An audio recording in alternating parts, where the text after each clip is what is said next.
యత్ భావం తద్భవతి. మన వీడియోస్ లో ఎక్కువగా వస్తున్న కామెంట్స్, మీరు అస్సలు ఇంకొకరి గురించి మాట్లాడరండి, అది మాకు బాగా నచ్చుతుంది అని. అసలు ఎందుకండి ఇంకొకరి గురించి మాట్లాడాలి? చూసే ప్రతి పనిలోనూ మంచిని మాత్రమే తీసుకోవాలి. అలా తీసుకోలేనప్పుడు చెడు కూడా తీసుకోవద్దు. Just leave it. For example, మీకు ఎదుటి మనిషి చేసిన తప్పు వల్ల వాళ్ళు సఫర్ అయినది కనిపిస్తే, ఇలా చేశారు అందుకే సఫర్ అయ్యారు, సో మనం ఇలా చేయొద్దు అని మంచిని తీసుకోవాలి. కానీ ఇలా చేశారు కాబట్టి అలా జరిగింది, మంచి పని అయింది అని కూడా అనుకోవద్దు కదా. దీనికి రిలేటెడ్ గా ఒక చిన్న స్టోరీ చెప్తాను. స్టోరీ అంటే కొత్తదేమీ కాదు, మీరు ఆల్రెడీ విని లేదా చదివే ఉండొచ్చు, బట్ మళ్ళీ వినడం వల్ల ప్రాబ్లం కూడా లేదు కదా. ఒక ఊరిలో ముని ఆశ్రమం ఉంది. అందులో ఆయన చాలా మందికి ట్రైనింగ్ ఇస్తూ ఉండేవాళ్ళు, శిక్షణ ఇచ్చి అన్ని నేర్పిస్తూ ఉండేవాళ్ళు అనమాట. అయితే ఆయన ఆశ్రమం ముందు ఒక వేశ్య గృహం ఉండేది. ఆయన రోజు శిక్షణ ఇచ్చేసిన తర్వాత ఎదుటి ఇంటికి ఎవరు వస్తున్నారు, ఎవరు వెళ్తున్నారు, ఏం చేస్తున్నారు అని అస్తమానం చూస్తూనే ఉండేవాళ్ళు. కొన్ని రోజులకి అదే తన డైలీ వర్క్ అయిపోయింది కూడా.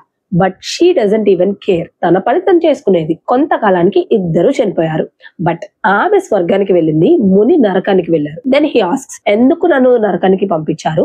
నేను చాలా మందికి శిక్షణ ఇచ్చాను, but she is a prostitute, తను ఎందుకు స్వర్గానికి వెళ్ళింది అని. అప్పుడు యమధర్మరాజు గారు చెప్పారనమాట, తను తన పని తను చేసుకుంటూ పోయింది, అంతేగాని ఇంకొకరి గురించి చెడుగా ఆలోచించలేదు. బట్ నువ్వు శిక్షణ ఇస్తూ పుణ్యంతో పాటు తను ఏం చేస్తుంది అని చెప్పి గమనిస్తూ తన గురించి ఎదుటి వారికి చెడుగా చెప్పడం స్టార్ట్ చేసావు. సో నీ పుణ్యఫలం కంటే పాప ఫలం ఎక్కువగా ఉంది, అందుకే నరకానికి వచ్చావు అని. బేసికల్ గా మోరల్ ఆఫ్ ద స్టోరీ ఏంటంటే, మనం మన పని చేసుకుంటూ పోతే సరిపోతుంది. We don't need to point anyone else for their duties and mistakes. So స్టోరీలో నెగిటివ్ పాయింట్స్ వెతకద్దు, పాజిటివ్ పాయింట్ తీసుకోండి. చూసే దానిలో, వినే దానిలో మనం ఏం తీసుకుంటున్నాం అనేది ఇంపార్టెంట్. నేను ఫస్ట్ నుంచి ఇలాగే పాజిటివ్ గా ఏమీ లేనండి. నాకు కూడా టాక్సిక్ మెంటాలిటీ ఉండేది. నేను కూడా తెలుసో తెలియకో ఎదుటి వారిని సఫర్ చేశాను. But we can change, right?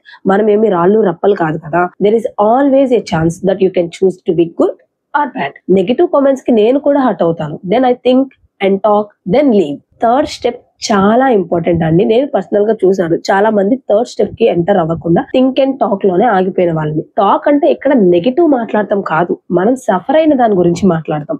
Actually మన గురించి నెగిటివ్ గా మాట్లాడే వాళ్ళకు కూడా అదే కావాలి. వాళ్ళు మనల్ని గుర్తు పెట్టుకోవాలి, మనం ఏం చెప్తామని వెయిట్ చేయాలి అని అనుకుంటూ ఉంటారు. బట్ మనం ఎందుకు ఛాన్స్ ఇవ్వాలి? వదిలేసి హాయిగా బ్రతకచ్చు కదా. దీని వల్ల మనకి ప్రశాంతంగా ఉంటుంది, అండ్ మన ప్రశాంతతను చూసి వాళ్ళు ఎలాగో సఫర్ అవుతారు, అది వాళ్ళ ఫేట్ లేదా కర్మ. అది ఎలాగో మనం మార్చలేమనుకోండి. సో లైఫ్ ఫిలాసఫీ ఎలా ఉండాలి అంటే, లివ్ అండ్ లెట్ లివ్.